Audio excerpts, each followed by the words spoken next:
Hi everyone, welcome to today's video. Today's video is a Monday modeling video, and your Monday modeling tip for today is how to model AAC explicitly. So explicitly, just I'm referring to, you're going to have a very structured approach and way that you're going about modeling and providing that aided language input for the core vocabulary, teaching it, as well as just teaching communication and the different functions of communication in a very set and structured way.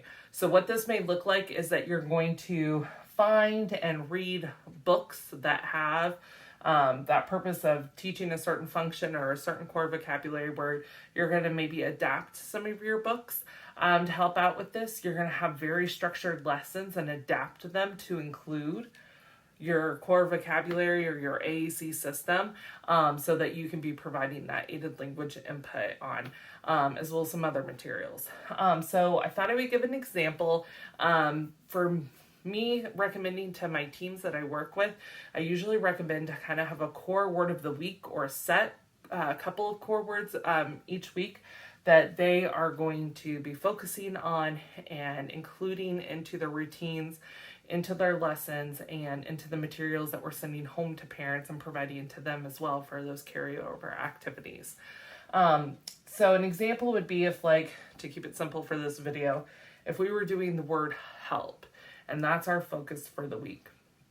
We're going to have books because that's one of the easiest activities for a paraprofessional, a parent, a teacher. If you're an SLP and you're new to AAC, this is one of the easiest ways to get yourself comfortable with providing that aided language input.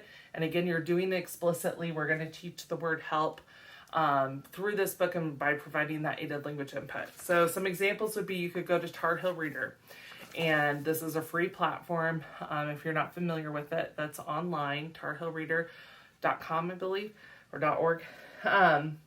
But other teachers, AAC users have written books on there. This is a book that I wrote for carryover practice that I sent home for my parents for certain students that were working on this word.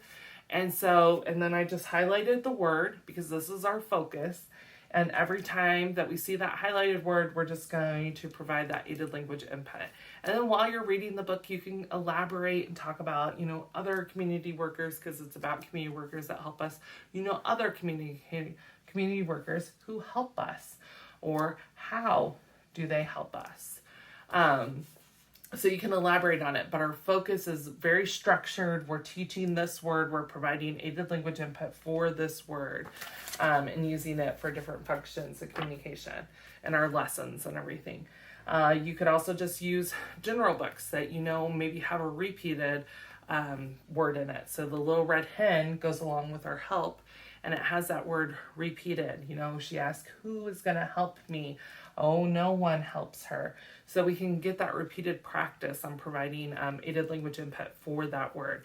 And then again, it's just, we're doing it explicitly. So we have a very structured way that we're going about targeting this core vocabulary system and providing that aided language input during our lessons and during books.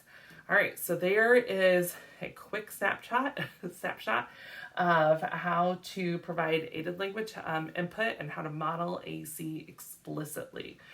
I hope that you liked this video, and if you did, give me a thumbs up below. More importantly, I would love it if you would subscribe to my channel. Leave me a comment below. I would love to hear from you, and thank you so much for watching.